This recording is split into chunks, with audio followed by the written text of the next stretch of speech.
Buksan natin ang ating BPI app.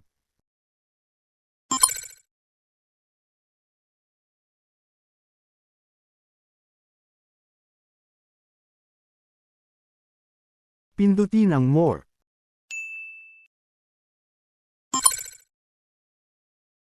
Mag-scroll up, at pumunta tayo sa Settings.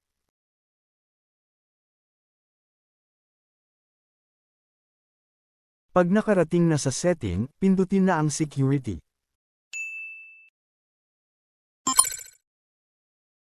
Dito sa Mobile Key, pindutin natin ang Toggle button.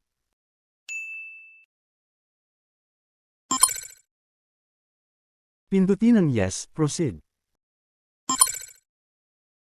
Pindutin ang Activate.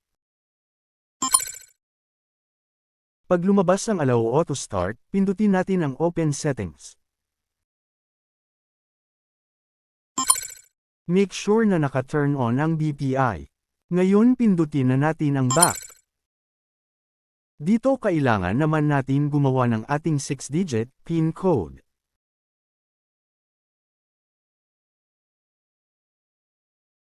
At i-confirm lang natin ang nagawa nating PIN code. Dito naman, kailangan nilang mag-send sa atin ng OTP. Pindutin natin ang OK. Pindutin ang Yes, Send me the code. Ilagay na natin ang OTP na sinend sa ating registered cellphone number.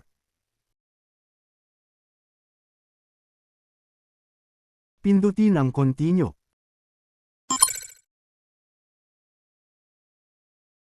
Dito magtatanong sila, do you want to use biometrics?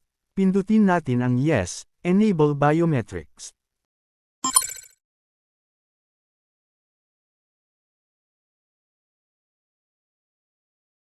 Ngayon makikita natin dito, na activated na ang ating mobile key.